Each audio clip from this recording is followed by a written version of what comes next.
Alright, what's going on, everybody? Welcome to MTG Star. Hope you're all having a great day. And in today's video, I'm going to be going over 4 of the decks that I own for Magic the Gathering out of the many that I do have. One of these decks is a pre-made, and the rest are self-made that I put together myself. I'm going to start off with one of the ones that I'm putting together. A lot of people who've watched my Commander deck building videos would have seen these cards already, but I wanted to give an overview and also showcase some other ones that I've made or am in the making of. So this is the one that I am in the making of, and I decided to kind of pull some cards that are my personal favorites from this deck. Of course, you have the Vial Smasher ahead, which I think is an insanely good card. If you cannot read the text, I will read it for you. It says, whenever you cast your first spell each turn, Vial Smasher the Fierce deals damage equal to that spell's converted mana cost to an opponent chosen at random. What I like about this card is it's something that can kind of start out small, doing maybe 2 damage, 3 damage, into these bigger spells where you could be hitting for 5, 6 plus damage, and that's what I love about it. And I love that it's random, so it's great for multiplayer games. Absolutely perfect for that. Now I have some chosen cards, as I said, to show you guys. Okay, so starting off, we got Furnace of Wrath. This one is, if a source would deal damage to a creature or player, it deals double that damage to that creature or player. This card is insane. I absolutely love it because it's one of those cards that scares people because they're taking all that excessive damage, and it gets into these situations where people tend to pin together to destroy, get rid of this card, or get rid of the player. Next we have Exsanguinate, and each opponent loses X life, you gain life equal to life lost this way. And I like this because it's a 2 black mana, and then you can pay the rest of however much life you want them to lose and how much you want to gain. Very simple, very good card. We got Mana Barbs, and I love this because this is one of those cards, it's very situational, of course, because if you have like dual lands and stuff like that, and you're running a lot of those and very low basic lands, there's cards in this deck that are very good for that. And this is like one of those types of cards. Whenever a player taps a land for Mana Barb deals 1 damage to that player. You're going to notice an ongoing theme with this deck that it's just very aggressive with damage. Now you have Price of Progress. Price of Progress deals damage to each player equal to twice the number of non-basic lands that player controls. This is one of those cards that I was talking about, like having dual lands. I find myself in a situation where I'm running a lot of dual lands, and the best part about it is I have a card that's the opposite of this, where it's then dual lands instead of it's dual. There's 1 dual lands and then 1 for basic lands, and so basically whichever I'm running, if I get that card, either of those cards, it works in my benefit because I can have 2 basic lands, ton of dual lands, or I can have a ton of ton of basic lands and very little dual lands, and then it can kind of go either way, basically whichever how I want to play it. We got Burning Earth. Whenever a player taps a non-basic land for mana, Burning Earth deals 1 damage to that player. Again, very similar to that setup. And it's got a lot of these bigger creatures, and it's kind of comes down to devotion. But the whole point is that they're very low-cost creatures with that can hit heavy and also can have a lot of defense in the same time. And it also has those nice little added effects, like we have here Indestructible, but you have to have devotion to black, and it has to be less than 5. And it isn't a creature until then, if it's less than 5. And it says your opponent can't gain life, which I find as a very good ability, especially for those green decks, because green is very good at gaining you life. So this is like a very anti-green card. And then you can pay a black and one of any color, and you pay 2 life and draw a card. Which I actually like those types of abilities, because especially in Commander, you use your life as a resource. Your life is a resource. Use it. And then I have another one, which is Mogus, God of Slaughter. Very cool. Indestructible, and you have to have devotion to black and red. If it's less than 7, he isn't a creature. At the beginning of each opponent's upkeep, Mogus deals 2 damage to that player unless he or she sacrifices a creature. And then this is my absolute favorite card in this entire deck. It's very costly enchantment, but you gotta check out the details. At the beginning of your end step, you may reveal the top card of your library. If you do, each opponent loses life equal to that card's converted mana cost. I love it because it's just simple damage. Just, boom, reveal. Oh, it's 6 mana, you take 6 damage. Except it says each opponent. So if I'm in a 4-player game, I got 3 people taking damage every single turn possibly. Of course, unless I pull a land. which I found that card to do very well for me a lot of the time. The next one here is actually an unstable deck. Now, I gotta remember if I can remember this deck too well, because it's been a while since I've really looked at it. Okay, okay, I'm already starting to remember here. Okay, so we got these, I don't really even know what you call these. Okay, Augment, that's actually perfect. Augment cards.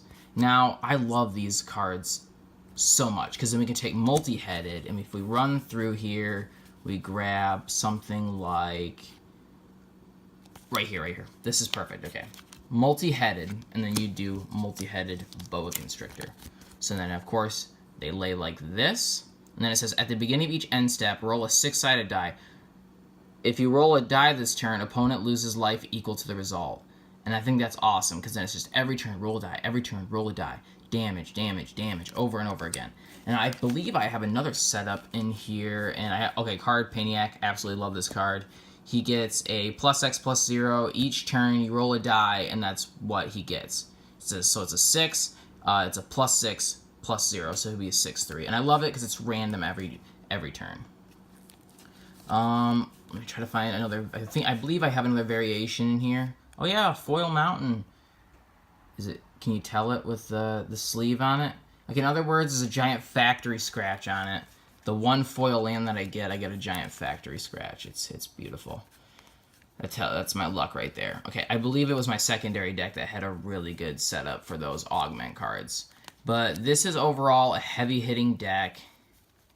Boosting cards, giving creatures more damage. Cards like Just Desserts, which I absolutely love that card. Hoisted Hireling I absolutely love, because it's a 3 mana, 2/1, and it has flying as long as it's being held above the battlefield. So it's like you just lift it up. Spike Tournament Grinder. There's a lot of talk on this card, and I absolutely can see why. It's amazing, because you pay for, in this case, it'd be like paying 2 life, paying 2 of any color, or those 2 can be paid with black. You choose a card from outside the game that has been banned or restricted in a constructed format, reveal that card, and then put it into your hand. Ton of fun. I absolutely love that card. And then that gets left hanging. Hazmat Suit's goofy as hell. I absolutely love this card. It gets, enchanted creature gets +2/+1 and has menace, but it says whenever a player's skin or fingernail touches enchanted creature, that player loses 2 life. So like I use like my sleeve or something like that to sit there and move the card or something dumb like that to keep myself from taking damage. It's quite a lot of fun. Okay. Now the next one we have here, we will move our beautiful Vial Smasher and move on to our token deck. Now, I've talked a lot about this. Again, I have done a video on this, but I wanted to do kind of like an overall and throw in a handful of decks in the video. So I thought that'd be a little bit fun. But as anybody who's seen that video would know, this is a giant token deck. Absolutely amazing. Love this. I have so much fun with this deck. Trying to... Okay, wait, where's the... oh my god, is that my favorite card? Ooh, God, this is my favorite card in this entire deck. You got Fate Unraveler. Whenever an opponent draws a card, Fate Unraveler deals 1 damage to that player. I absolutely love that card. So, let's run through... Okay, it might actually still be in here. There he is. There's my big boy. Alright, so here we got Daxus the Returned. Now, this is what I would say that makes this card so amazing, is also because it doesn't have to be in play to work. It says, whenever you cast an enchantment spell, FYI, this deck is full of enchantments, I can pay... Oh, okay, yeah, he gains the experience counter. So, every time I play an enchantment. So, it's 1 black, 1 white, 1 of any color. Put a white and black spirit enchantment creature token onto the battlefield. It has, this creature's power and toughness are equal to the number of experience counters. So I've had times where I've built up 8 to 10 experience counters. So then I'll play like 3-4 tokens each turn. So I got 3-4 like 9/9s, 10/10s out on the field. And I think it's just an awesome build, awesome setup. So it's just a giant token deck, and it's quite a lot of fun. Problem is, there are cards out there that have basically negated this entire deck, where it's like, oh, you can no longer gain counters, and then like I'm literally destroyed until I can get rid of that enchantment, which is nice in multiplayer games because then they can sack that card, put you back into play. All right, Last one, I wanted to leave this last. I thought this was would have been a very cool addition to this video. So we got Dominaria pre-release. So I decided, with a friend of mine, to do a little pre-release kit and deck build. So this is going to be a little bit of a longer part of it because, due to the fact, I got to get to where the deck actually starts and ends. I got really confused at the start because it's like, in my mind, I'm like, oh, I want to, you know. Okay, let's see here. Okay, so it's going to be after, like, these tokens and stuff. So this is the deck right here. Okay. I wanted to sleeve it. I was really upset while shuffling it. But I will show you the 2 cards, of course, that I got as the 2 pre-release cards. There's one there. But we're going to run through this really quick. So I picked Nature's Spiral. So 1 green, 1 of any color. Return target permanent card from your graveyard to your hand. I like it's a nice simple revival for 2 mana. Very cool, very cheap. Mammoth Spider, I threw this in here. I think I only had 1 or 2 of these.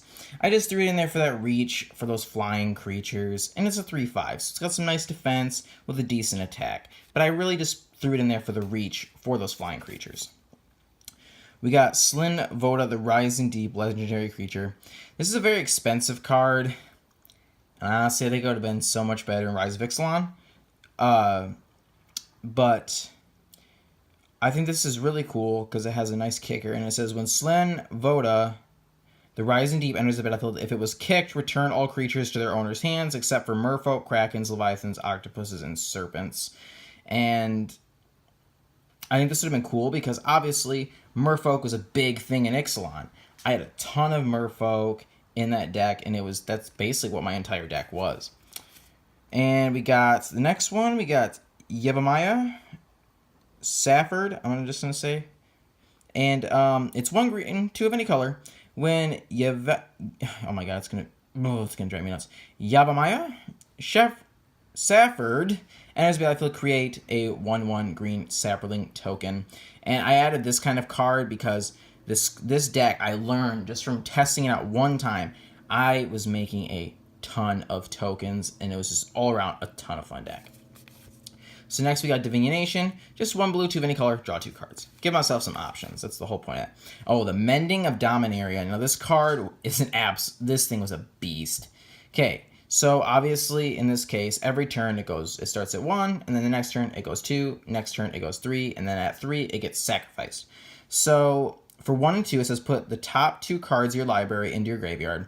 Then you may return a creature card from your graveyard to your hand. So that's the first 2 turns it's in play.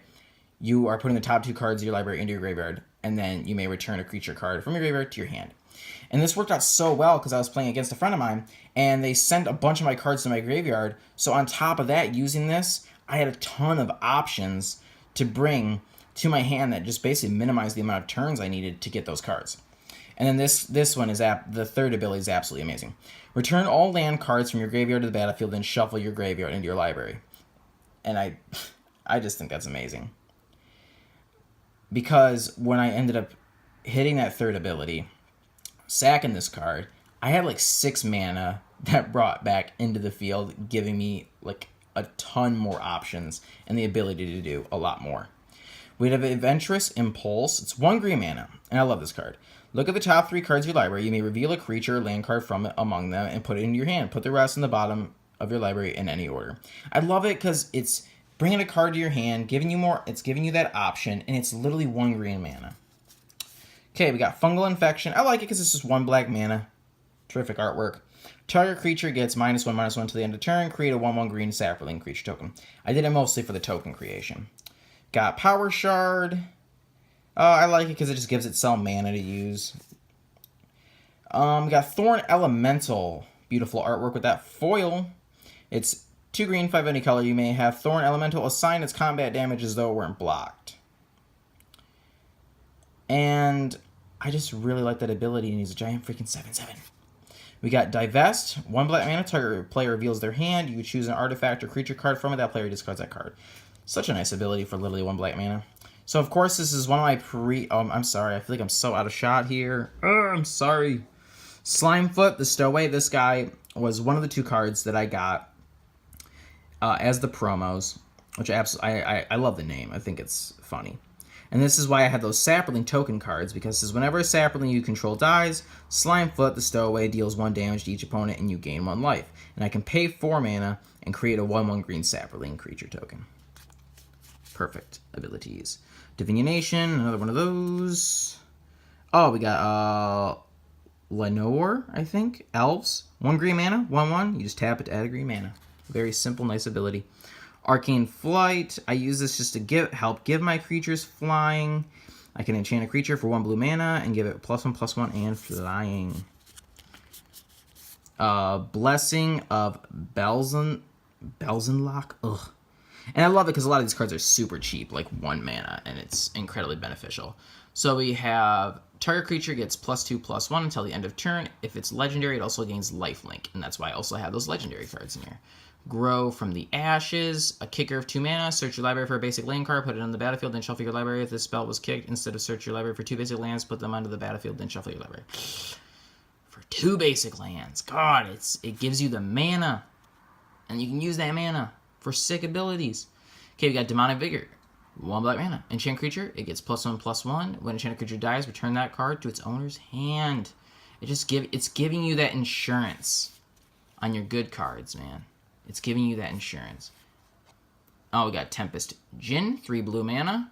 He has flying. He gets +1/+1. I'm sorry, +1/+0 for each basic land I control. Which I just love that ability, taking a 0/4, basically a wall, and then adding that damage to it. Snow-covered island, just a nice little foil land.